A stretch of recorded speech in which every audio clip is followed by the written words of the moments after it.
ಎಲ್ಲರಿಗೂ ನಮಸ್ಕಾರ. ನನ್ನ ಹೆಸರು ಡಾಕ್ಟರ್ ಮಮತಾ. ನಾನು ಅರ್ಥಶಾಸ್ತ್ರದ ಸಹ ಪ್ರಾಧ್ಯಾಪಕರಾಗಿ ಸರ್ಕಾರಿ ಪ್ರಥಮ ದರ್ಜೆ ಕಾಲೇಜು ಕುಣಿಗಲ್ನಲ್ಲಿ ಕರ್ತವ್ಯವನ್ನು ನಿರ್ವಹಿಸ್ತಾ ಇದ್ದೇನೆ. ನಾನು ಈ ಹಿಂದಿನ ವಿಡಿಯೋದಲ್ಲಿ ಮಾರುಕಟ್ಟೆ ಅಂದರೆ ಏನು, ಮಾರುಕಟ್ಟೆಯ ವಿಧಗಳ ಬಗ್ಗೆ ತಿಳಿಸ್ಕೊಟ್ಟಿದ್ದೆ. ಈಗ ಮುಂದುವರೆದು ಮಾರುಕಟ್ಟೆಯ ವಿಧಗಳಲ್ಲಿ ಪ್ರಮುಖವಾದಂತಹ ಒಂದು ಪರಿಪೂರ್ಣ ಪೈಪೋಟಿ ಮಾರುಕಟ್ಟೆ ಬಗ್ಗೆ ನಾವಿಲ್ಲಿ ತಿಳ್ಕೊಳ್ಳೋಣ. ಪರಿಪೂರ್ಣ ಪೈಪೋಟಿ ಮಾರುಕಟ್ಟೆ. ಅರ್ಥಶಾಸ್ತ್ರಜ್ಞರು ಪರಿಪೂರ್ಣ ಪೈಪೋಟಿ ಮಾರುಕಟ್ಟೆಯನ್ನ ಪ್ರತಿಪಾದಿಸಿ ಅದನ್ನ ಜೀವನದ ಒಂದು ಪ್ರಮುಖವಾದಂತಹ ಅಂಗ ಅನ್ನುವ ರೀತಿಯಲ್ಲಿ ಅಥವಾ ಜೀವನದ ನಿಯಮ ಅನ್ನುವಂತಹ ಎಂದು ಪರಿಗಣಿಸ್ತಾರೆ. ಅವರ ದೃಷ್ಟಿಯಲ್ಲಿ ಪರಿಪೂರ್ಣ ಪೈಪೋಟಿ ಮಾರುಕಟ್ಟೆಯು ವಾಸ್ತವ ಪ್ರಪಂಚದಲ್ಲಿ ಅಸ್ತಿತ್ವದಲ್ಲಿರುವಂತಹ ಮಾರುಕಟ್ಟೆಯಾಗಿದೆ. ಆದ್ದರಿಂದ ಅವರು ಈ ಮಾರುಕಟ್ಟೆಯ ಸನ್ನಿವೇಶದಲ್ಲಿ ಬೆಲೆ ಮತ್ತು ಉತ್ಪನ್ನ ನಿರ್ಧಾರವಾಗುವ ಬಗೆಯನ್ನು ಪರಿಶೀಲಿಸಿದರು. ಮಕ್ಕಳೇ, ನಾನೀಗ ಹೇಳಿದಾಗೆ ವಾಸ್ತವ ಸನ್ನಿವೇಶದಲ್ಲಿ ಅಥವಾ ಮಾರುಕಟ್ಟೆಯ ಪ್ರಪಂಚದಲ್ಲಿ ಅಂತ ಹೇಳಿದೆ. ಆದರೆ ಪ್ರಸ್ತುತ ನಾವು ಪರಿಪೂರ್ಣ ಪೈಪೋಟಿ ಮಾರುಕಟ್ಟೆಯನ್ನು ನೋಡೋದಿಲ್ಲ. ಆದರೆ ಈ ಒಂದು ಪರಿಪೂರ್ಣ ಪೈಪೋಟಿ ಮಾರುಕಟ್ಟೆಯ ಬಗ್ಗೆ ತಿಳಿಸಿಕೊಟ್ಟಂತಹ ಅರ್ಥಶಾಸ್ತ್ರಜ್ಞರು ಅಂದಿನ ಸನ್ನಿವೇಶಗಳಿಗೆ ತಕ್ಕಂತೆ ಇದರ ಬಗ್ಗೆ ಅವರು ತಮ್ಮ ಅಭಿಪ್ರಾಯಗಳನ್ನು ವ್ಯಕ್ತಪಡಿಸಿರ್ತಾರೆ. ಪರಿಪೂರ್ಣ ಪೈಪೋಟಿ ಮಾರುಕಟ್ಟೆ ಅಂದರೆ ಏನಾಗಾದ್ರೆ ಅಂತ ಅಂದರೆ, ಬಹುದೊಡ್ಡ ಸಂಖ್ಯೆಯ ಮಾರಾಟಗಾರರು ಏಕರೂಪದ ವಸ್ತುವನ್ನ ಉತ್ಪಾದಿಸಿ ಮಾರಾಟ ಮಾಡುತ್ತಿದ್ದು ಆ ವಸ್ತುವಿನ ಬೆಲೆಯು ಬೇಡಿಕೆ ಮತ್ತು ಪೂರೈಕೆ ಅಂಶಗಳಿಂದ ನಿರ್ಧರಿಸಲ್ಪಡುತ್ತಿದ್ರೆ ಅದನ್ನ ಪರಿಪೂರ್ಣ ಪೈಪೋಟಿ ಮಾರುಕಟ್ಟೆ ಎನ್ನಲಾಗುತ್ತೆ. ಇಲ್ಲಿ a market in which a large number of sellers produce and sell a homogeneous product and the price of that product is determined by the factors of demand and supply is called a perfectly competitive market. ಇಲ್ಲಿ ಬಹುದೊಡ್ಡ ಸಂಖ್ಯೆಯ ಮಾರಾಟಗಾರರು ಅಂದ್ರೆ ಅಸಂಖ್ಯಾತ ಮಾರಾಟಗಾರರು ಇರ್ತಾರೆ. ಅವರ ಉತ್ಪಾದಿಸುವಂತಹ ಸರಕೆಲ್ಲವೂ ಸಹ ಒಂದೇ ರೀತಿಯ ಸರಕಾಗಿರುತ್ತೆ. ಸಮೀಪದ ಬದಲಿ ವಸ್ತುಗಳು ಇರೋದಿಲ್ಲ. ಆ ವಸ್ತುವಿನ ಬೆಲೆ ಯಾವುದರಿಂದ ನಿರ್ಧಾರ ಆಗುತ್ತೆ ಅಂದ್ರೆ ಆ ವಸ್ತುವಿನ ಬೇಡಿಕೆ ಮತ್ತು ಪೂರೈಕೆ ಅಂಶಗಳಿಂದಾಗಿ ನಿರ್ಧರಿಸಲ್ಪಡುತ್ತೆ. ಆ ವಸ್ತು ಮಾರುಕಟ್ಟೆಯಲ್ಲಿ ಎಷ್ಟಿದೆ, ಅದರ ಪ್ರಮಾಣ ಎಷ್ಟಿದೆ, ಮತ್ತೆ ಅದಕ್ಕೆ ಎಷ್ಟು ಜನ ಅದನ್ನ ಕೊಂಡುಕೊಳ್ಳಲಿಕ್ಕೆ ತಯಾರಿದ್ದಾರೆ ಅಂದ್ರೆ ಅದರ ಬೇಡಿಕೆ ಮತ್ತು ಪೂರೈಕೆ ಅಂಶಗಳಿಂದಾಗಿ ಅದರ ಒಂದು ಸರಕಿನ ಬೆಲೆ ನಿರ್ಧಾರ ಆಗುತ್ತೆ. ಇಂತಹ ಮಾರುಕಟ್ಟೆಯನ್ನ ನಾವೆಂತ ಕರಿತೀವಿ? ಪರಿಪೂರ್ಣ ಪೈಪೋಟಿ ಮಾರುಕಟ್ಟೆ ಅಂತ ಹೇಳಿ ಕರಿತೀವಿ ಅಂತ ಹೇಳ್ತಾರೆ. ಇಲ್ಲಿ ಪರಿಪೂರ್ಣ ಪೈಪೋಟಿ ಮಾರುಕಟ್ಟೆ ಬಗ್ಗೆ ಕೆಲವು ಅರ್ಥಶಾಸ್ತ್ರಜ್ಞರು ತಮ್ಮ ವ್ಯಾಖ್ಯಾನಗಳನ್ನ ಸಹ ನೀಡಿದ್ದಾರೆ. ಆ ವ್ಯಾಖ್ಯಾನಗಳೇನಪ್ಪ ಅಂದ್ರೆ, ಲೆಫ್ಟ್ವಿಚ್ ಅನ್ನುವಂತಹ ಅರ್ಥಶಾಸ್ತ್ರಜ್ಞರು ಪರಿಪೂರ್ಣ ಪೈಪೋಟಿ ಮಾರುಕಟ್ಟೆಯು ಏಕರೂಪದ ವಸ್ತುವನ್ನ ಉತ್ಪಾದಿಸುವ ಅನೇಕ ಉದ್ಯಮಗಳ ಮೇಲೆ ಅಂದ್ರೆ ಏಕರೀತಿಯ ಸರಕುಗಳನ್ನ ಉತ್ಪಾದಿಸುವಂತಹ ಅನೇಕ ಉದ್ಯಮಗಳನ್ನ ಒಳಗೊಂಡ ಮಾರುಕಟ್ಟೆಯಾಗಿದ್ದು, ಇಲ್ಲಿ ಮಾರುಕಟ್ಟೆ ಬೆಲೆ ಮೇಲೆ ಪ್ರಭಾವ ಬೀರುವಷ್ಟು ದೊಡ್ಡದಿರುವಂತಹ ಉದ್ಯಮ ಸಮಸ್ತ ಮಾರುಕಟ್ಟೆಯಲ್ಲೇ ಇರುವುದಿಲ್ಲ. ಅಂದ್ರೆ ಸರಕಿನ ವಸ್ತು ಅಥವಾ ಸರಕು ಒಂದೇ ರೀತಿಯದ್ದಾಗಿರುತ್ತೆ. ಅಂದ್ರೆ ಎಲ್ಲಾ ಉದ್ಯಮಗಳು ಉತ್ಪಾದಿಸುವ ಸರಕು ಒಂದೇ ರೀತಿಯದ್ದಾಗಿರುತ್ತೆ. ಈ ಮಾರುಕಟ್ಟೆ ಬೆಲೆ ಮೇಲೆ ಪ್ರಭಾವ ಬೀರುವಷ್ಟು ಇಲ್ಲಿ ಯಾವುದೇ ಒಂದು ಉದ್ಯಮ ಬೆಲೆ ಮೇಲೆ ಪ್ರಭಾವ ಬೀರುವಷ್ಟು ಸಾಮರ್ಥ್ಯವನ್ನ ಪಡೆದುಕೊಂಡಿರೋದಿಲ್ಲ. ಇಡೀ ಉದ್ಯಮವೇ ಇಲ್ಲಿ ಸಮಸ್ತ ಮಾರುಕಟ್ಟೆಯಲ್ಲಿ ಇರೋದಿಲ್ಲ. ಅಂದ್ರೆ ವಸ್ತುವನ್ನ ಉತ್ಪಾದಿಸುವ ಅನೇಕ ಉದ್ಯಮಗಳನ್ನ ಒಳಗೊಂಡಂತಹ ಮಾರುಕಟ್ಟೆ ಆಗಿರುತ್ತೆ. ಅಂದ್ರೆ ಕೈಗಾರಿಕಾ ಹಲವು ಉದ್ಯಮಗಳ ಸಮೂಹ ಕೈಗಾರಿಕೆ. ಇಲ್ಲಿ ಮಾರುಕಟ್ಟೆ ಬೆಲೆ ಮೇಲೆ ಪ್ರಭಾವ ಬೀರುವಷ್ಟಂತಹ ದೊಡ್ಡದಾಗಿರುವಂತಹ ಒಂದು ಉದ್ಯಮ ಯಾವುದೂ ಇರೋದಿಲ್ಲ. ಎಲ್ಲವೂ ಸಹ ಸಣ್ಣ ಸಣ್ಣ ಸಣ್ಣ ಉದ್ಯಮಗಳಾಗಿರ್ತವೆ. ಎಲ್ಲರೂ ಸಹ ತಮಗೆ ಒಂದೇ ರೀತಿಯ ಸರಕುಗಳನ್ನ ಉತ್ಪಾದನೆ ಮಾಡಿ ಮಾರಾಟವನ್ನ ಮಾಡ್ತಾ ಇರ್ತಾರೆ ಅನ್ನುವಂಥದ್ದು ಲೆಫ್ಟ್ವಿಚ್ ಅವರ ವ್ಯಾಖ್ಯಾನ. ಪ್ರೊಫೆಸರ್ ಫ್ರಾಂಕ್ ನೈಟ್ ರವರು ಹೇಳ್ತಾರೆ, ಪರಿಪೂರ್ಣ ಪೈಪೋಟಿ ಮಾರುಕಟ್ಟೆಯು ಗ್ರಾಹಕರ ಮತ್ತು ಮಾರಾಟಗಾರರ ವಿವೇಚನಾಶೀಲತೆ, ಪೂರ್ಣ ಜ್ಞಾನ, ಘರ್ಷಣೆಯ ಅಭಾವ, ಉತ್ಪಾದನಾಂಗಗಳ ಪರಿಪೂರ್ಣ ಚಲನೆ ಮತ್ತು ವಿಭಾಜ್ಯತೆ, ಸಂಪೂರ್ಣ ಸ್ಥಿರ ಸ್ಥಿತಿಗತಿಗಳನ್ನ ಒಳಗೊಂಡಿರುತ್ತದೆ ಅಂತ. ಅಂದ್ರೆ ಇವ್ರು ಹೇಳುವಂತಹದ್ದೇನಪ್ಪ ಅಂದ್ರೆ, ಮಾರುಕಟ್ಟೆಯಲ್ಲಿ ಗ್ರಾಹಕ ಮತ್ತು ಮಾರಾಟಗಾರರ ವಿವೇಚನಾಶೀಲತೆ ಎಷ್ಟಿರುತ್ತೆ ಅಂದ್ರೆ ಇಲ್ಲಿ ಮಾರಾಟ ಮಾಡೋರ್ಗೂ ಸಹ ವಿವೇಚನಾಶೀಲರಾಗಿರ್ತಾರೆ, ಹಾಗೆ ಕೊಂಡುಕೊಳ್ಳೋರು ಸಹ ವಿವೇಚನಾಶೀಲರಾಗಿರ್ತಾರೆ. ಇಬ್ಬರಿಗೂ ಸಹ ಅಂದ್ರೆ ಮಾರಾಟ ಮಾಡುವಂತಹ ಅಂದ್ರೆ ಉತ್ಪಾದಕರಿಗೂ ಗ್ರಾಹಕರಿಗೂ ಇಬ್ಬರಿಗೂ ಸಹ ಒಂದು ಜ್ಞಾನ ಇರುತ್ತೆ ಆ ಸರಕಿನ ಬಗ್ಗೆ, ಬೆಲೆಗಳ ಬಗ್ಗೆ. ಹಾಗಾಗಿ ಪರಿಪೂರ್ಣ ಚಲನೆ, ವಿಭಾಜ್ಯತೆ ಮತ್ತು ಸಂಪೂರ್ಣ ಸ್ಥಿರ ಸ್ಥಿತಿಗತಿಗಳನ್ನ ಈ ಒಂದು ಮಾರುಕಟ್ಟೆ ಒಳಗೊಂಡಿರುತ್ತೆ. ಆದ್ದರಿಂದ ಪರಿಪೂರ್ಣ ಪೈಪೋಟಿ ಮಾರುಕಟ್ಟೆ ಅಂದ್ರೆ ದೊಡ್ಡ ಸಂಖ್ಯೆಯ ಉತ್ಪಾದನಾಕಾರರು ಏಕರೂಪದ ಸರಕು. ದೊಡ್ಡ ಸಂಖ್ಯೆಯ ಉತ್ಪಾದನಾಕಾರರು ಅಂದ್ರೆ ಹಲವಾರು ಜನ ಅಂತ. ಹಲವಾರು ಉತ್ಪಾದಕರು ಏಕರೂಪದ ಸರಕನ್ನ ಅಂದ್ರೆ ಒಂದೇ ರೀತಿಯ ಸರಕನ್ನ ಒಂದೇ ಮಾರುಕಟ್ಟೆ ಬೆಲೆ ಮತ್ತು ಸಾರಿಗೆ ವೆಚ್ಚ ಇಲ್ಲದಿರುವ ಮಾರುಕಟ್ಟೆಯಾಗಿದೆ. ಅಂದ್ರೆ ಈ ಮಾರುಕಟ್ಟೆಯಲ್ಲಿ ಒಂದೇ ರೀತಿಯ ಬೆಲೆ ಇರುತ್ತೆ. ಈಗ ನಾನು 10 ರೂಪಾಯಿ ಅಂದ್ರೆ ಇನ್ನೊಬ್ರದ್ದು 10 ರೂಪಾಯಿ ಇರುತ್ತೆ. ಆದರೆ ಸಾರಿಗೆ ವೆಚ್ಚ ಅನ್ನುವಂಥದ್ದು ಈ ಬೆಲೆಯಲ್ಲಿ ಸೇರಿರೋದಿಲ್ಲ ಅನ್ನುವಂಥದ್ದು. ಈ ಮಾರುಕಟ್ಟೆಯಲ್ಲಿ ಉದ್ಯಮಗಳು ಮುಕ್ತ ಚಲನವಲನ ಸ್ವಾತಂತ್ರ್ಯವನ್ನು ಹೊಂದಿರ್ತಾರೆ. ಆದರೆ ಯಾರು ಬೇಕಾದರೂ ಮಾರುಕಟ್ಟೆಗೆ ಪ್ರವೇಶವನ್ನ ಮಾಡಬಹುದು. ಯಾರು ಬೇಕಾದರೂ ತಮ್ಗೆ ಇಷ್ಟ ಇಲ್ಲ ಅಂದ್ರೆ ಮಾರುಕಟ್ಟೆಯಿಂದ ನಿರ್ಗಮಿಸಬಹುದು. ವಸ್ತುವಿನ ಬೇಡಿಕೆ ಮತ್ತು ಪೂರೈಕೆ ಅಂಶಗಳಿಂದ ನಿರ್ಧಾರವಾಗುವ ಬೆಲೆಯನ್ನ ಎಲ್ಲ ಉದ್ಯಮಗಳು ಯಾವುದೇ ಬದಲಾವಣೆ ಇಲ್ಲದೆ ಅನುಸರಿಸುತ್ತವೆ. ಅಂದ್ರೆ ಇಲ್ಲಿ ಸರಕಿನ ಬೇಡಿಕೆ ಮತ್ತು ಪೂರೈಕೆ ಅಂಶಗಳಿಂದ ಬೆಲೆ ನಿರ್ಧಾರ ಆಗತ್ತೆ. ಹಾಗಾಗಿ ಆ ಒಂದು ಬೆಲೆಯನ್ನ ಎಲ್ಲರೂ ಸಹ ಅಂದ್ರೆ ಯಾವುದೇ ಉದ್ಯಮವೂ ಸಹ ಮರು ಮಾತಿಲ್ಲದೆ ಒಪ್ಪಿಕೊಳ್ಳುವಂತಹ ಒಂದು ಸನ್ನಿವೇಶವೇನೆ ಅದು ಪರಿಪೂರ್ಣ ಪೈಪೋಟಿ ಮಾರುಕಟ್ಟೆ.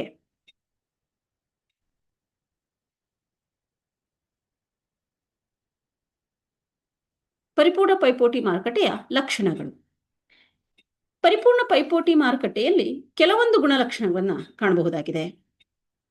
ಅಧಿಕ ಸಂಖ್ಯೆಯ ಮಾರುವವರು ಮತ್ತು ಕೊಳ್ಳುವವರು ಅನ್ನುವಂಥದ್ದು ಇದರ ಮೊದಲ ಒಂದು ಲಕ್ಷಣ. ಅಂದ್ರೆ ಪರಿಪೂರ್ಣ ಪೈಪೋಟಿ ಮಾರುಕಟ್ಟೆ ಅಂದ್ರೆ ಏನು ಅಂತ ಗೊತ್ತಾಯ್ತು ನಮಗೆ. ಅಧಿಕ ಸಂಖ್ಯೆಯ ಗ್ರಾಹಕರು ಅಧಿಕ ಸಂಖ್ಯೆಯ ಮಾರಾಟಗಾರರು ಒಂದೇ ರೀತಿಯ ಅಥವಾ ಏಕರೂಪದ ವಸ್ತುವನ್ನ ಮಾರಾಟ ಮಾಡುತ್ತಿದ್ದು ಸಮೀಪದ ಬದಲಿ ವಸ್ತುಗಳು ಲಭ್ಯವಿಲ್ಲದೆ ಇರುವಂತಹ ಮಾರುಕಟ್ಟೆಯನ್ನು ನಾವು ಪರಿಪೂರ್ಣ ಪೈಪೋಟಿ ಮಾರುಕಟ್ಟೆ ಅಂತ ಕರಿತೀವಿ. ಈ ಪರಿಪೂರ್ಣ ಪೈಪೋಟಿ ಮಾರುಕಟ್ಟೆ ಅಂತ ನಾವು ಕರೆಸ್ಕೊಳ್ಬೇಕು ಅಂದ್ರೆ ಆ ಮಾರುಕಟ್ಟೆ ಕೆಲವೊಂದು ಲಕ್ಷಣಗಳನ್ನು ಹೊಂದಿರುತ್ತೆ.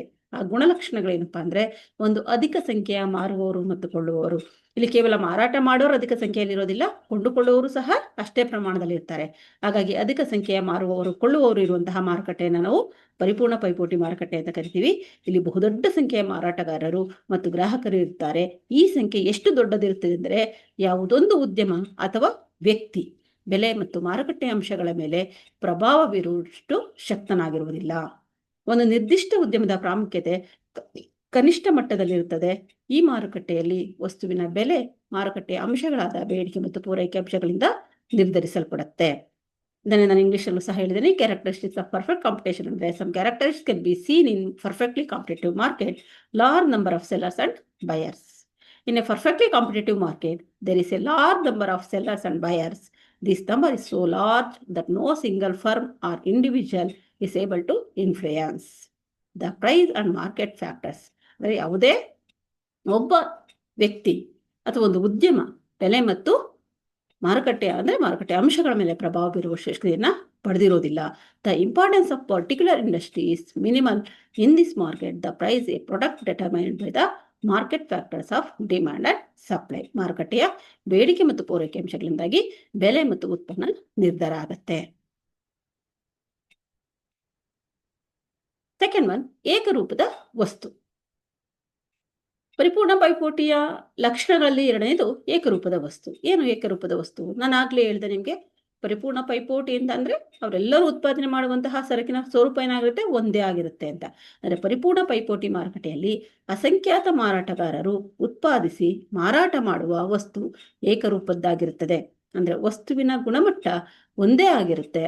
ಅದು ಎಷ್ಟರ ಮಟ್ಟಿಗೆ ಏಕರೂಪದ್ದಾಗಿರುತ್ತದೆ ಅಂದ್ರೆ ಅದರ ಗಾತ್ರ, ಗುಣಮಟ್ಟ, ಆಕಾರ ಎಲ್ಲಾ ಒಂದೇ ತೆರನಾಗಿರುತ್ತೆ. ಇದರಿಂದಾಗಿ ಗ್ರಾಹಕರು ವಿವಿಧ ಮಾರಾಟಗಾರರ ವಸ್ತುವಿನ ನಡುವೆ ಯಾವುದೇ ವ್ಯತ್ಯಾಸ ಕಾಣುವುದಿಲ್ಲ. ABCD ಯಾರೇ ಉತ್ಪಾದನೆ ಮಾಡ್ತಾ ಇದ್ರು ಸಹ ಅವರು ಉತ್ಪಾದನೆ ಮಾಡ್ತಿರುವಂತಹ ಸರಕಿನ ಗುಣಮಟ್ಟ ಆಗಿರ್ಬೋದು, ವಸ್ತುವಿನ ಗಾತ್ರ ಆಗಿರ್ಬೋದು, ಎಲ್ಲವೂ ಸಹ ಏನಾಗಿರುತ್ತೆ, ಒಂದೇ ರೀತಿಯಲ್ಲಿ ಇರುವಂತಹದ್ದನ್ನು ನೋಡ್ತೀವಿ.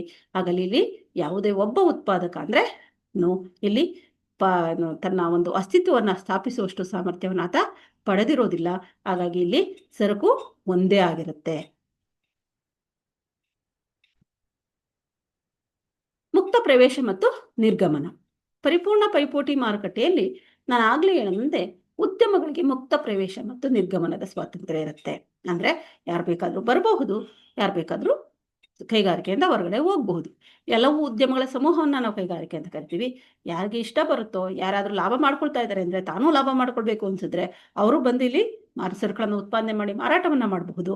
ಅಥವಾ ನನಗೆ ನಷ್ಟ ಆಗ್ತಾ ಇದೆ ಅಂತ ಅನ್ಸಿದ್ರೆ ಅವರು ಅಲ್ಲಿಂದ ನಿರ್ಗಮಿಸಬಹುದು.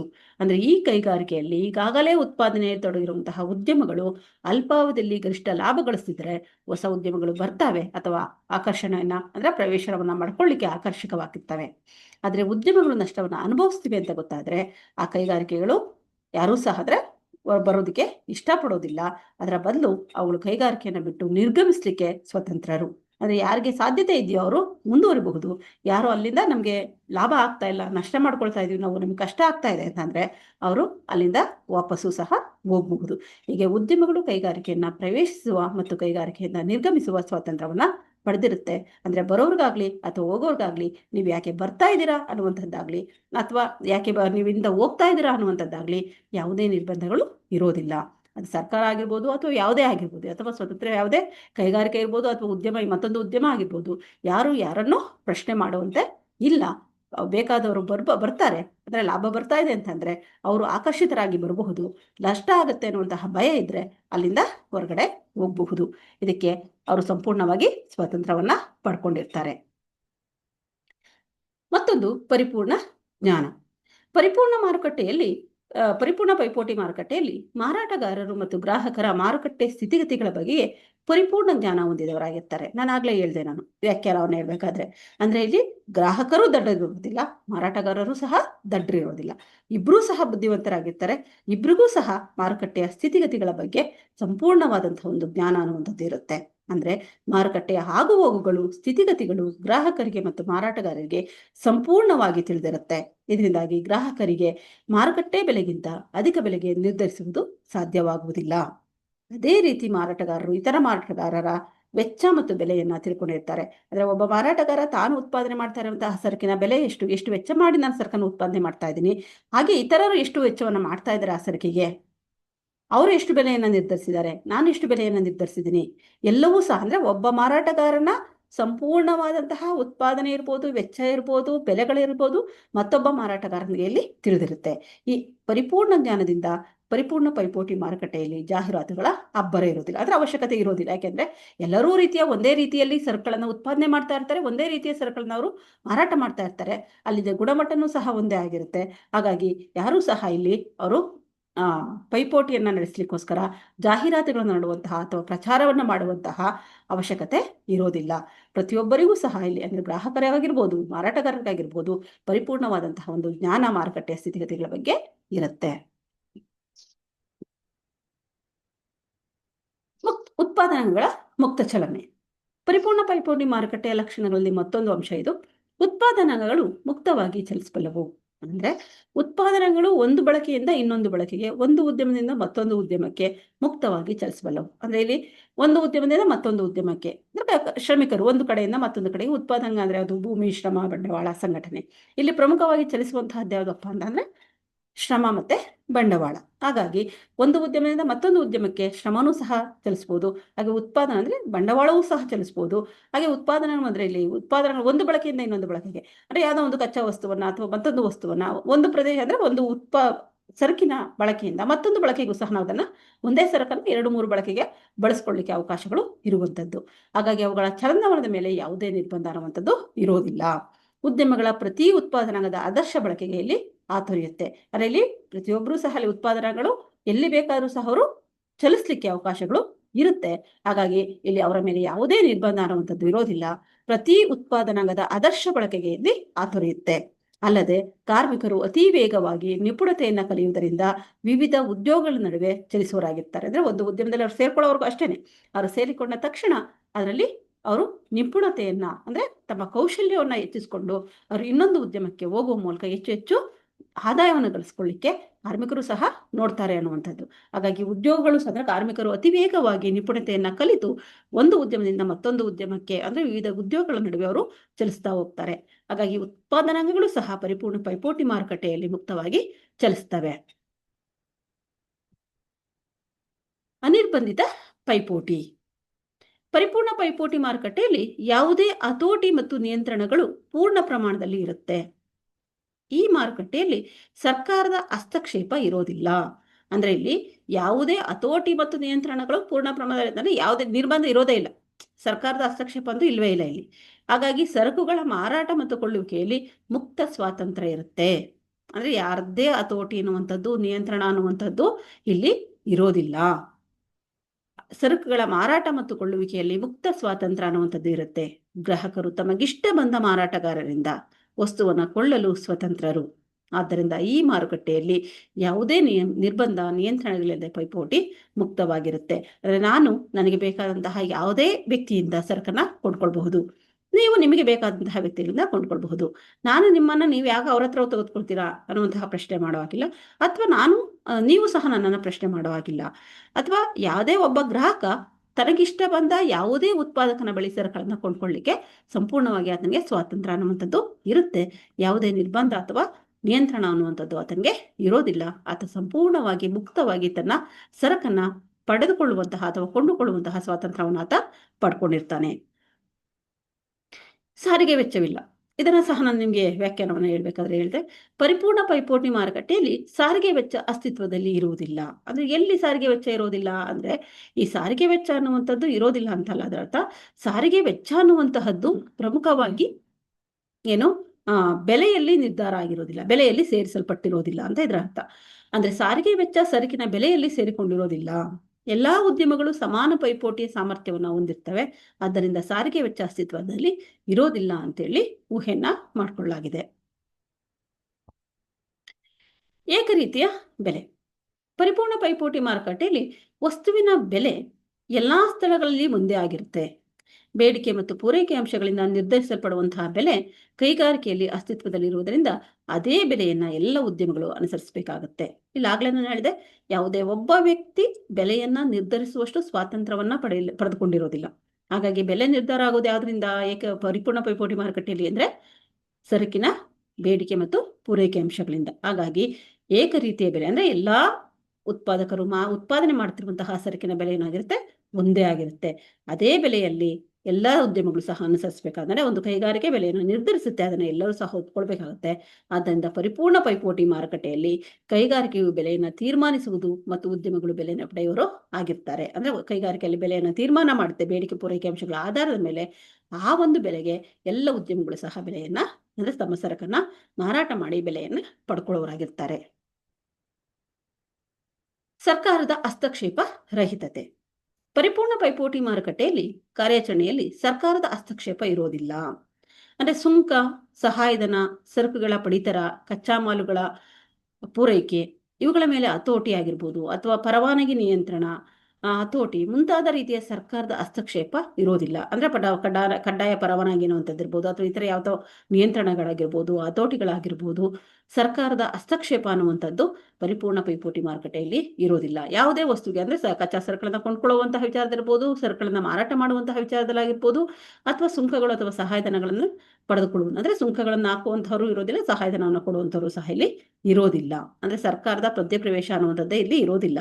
ಇದರಿಂದಾಗಿ ಉದ್ಯಮಗಳು ಮುಕ್ತ ಪ್ರವೇಶ ಮತ್ತು ನಿರ್ಗಮನದ ಅವಕಾಶವನ್ನ ಪಡೆದಿರ್ತವೆ. ಅಂದ್ರೆ ಇಲ್ಲಿ ಕಡ್ಡಾಯವಾಗಿ ಲೈಸೆನ್ಸ್ ಅನ್ನ ಪಡ್ಕೊಂಡು ಬರಬೇಕು ಅನ್ನುವಂತಹ ಅವಶ್ಯಕತೆ ಏನಿಲ್ಲ. ಯಾಕೆಂದ್ರೆ ಇಲ್ಲಿ ಸರ್ಕಾರನೇ ಅಂದ್ರೆ ಅಸ್ತಿತ್ವದಲ್ಲಿ ಅಂದ್ರೆ ಸರ್ಕಾರದ ಹಸ್ತಕ್ಷೇಪ ಇಲ್ಲದಲ್ಲೇ ಇರೋದ್ರಿಂದ ಯಾವುದೇ ಪರವಾನಗಿ ಇಲ್ಲದೆ ಅವರು ಬರಬಹುದು, ಮಾರುಕಟ್ಟೆ ಒಳಗಡೆ ಪ್ರವೇಶವನ್ನ ಮಾಡಬಹುದು, ಮತ್ತೆ ಮಾರುಕಟ್ಟೆಯಿಂದ ನಿರ್ಗಮಿಸಲು ಸಹ ಬಹುದು. ಹಾಗೂ ಮಾರುಕಟ್ಟೆ ಅಂಶಗಳಾದ ಬೇಡಿಕೆ ಮತ್ತು ಪೂರೈಕೆಗಳು ಸ್ವಯಂ ಹೊಂದಾಣಿಕೆಯನ್ನು ಸಾಧಿಸ್ತವೆ. ಇದಿಷ್ಟು ಪರಿಪೂರ್ಣ ಪೈಪೋಟಿ ಮಾರುಕಟ್ಟೆಯ ಅರ್ಥ ಮತ್ತೆ ಗುಣಲಕ್ಷಣಗಳು. ಮುಂದಿನ ತರಗತಿಯಲ್ಲಿ ನಾವು ಪರಿಪೂರ್ಣ ಪೈಪೋಟಿ ಮಾರುಕಟ್ಟೆಯಲ್ಲಿ ಬೆಲೆ ಮತ್ತು ಉತ್ಪನ್ನ ಹೇಗೆ ನಿರ್ಧಾರ ಆಗುತ್ತೆ ಅನ್ನೋದನ್ನ ನೋಡೋಣ. Thank you.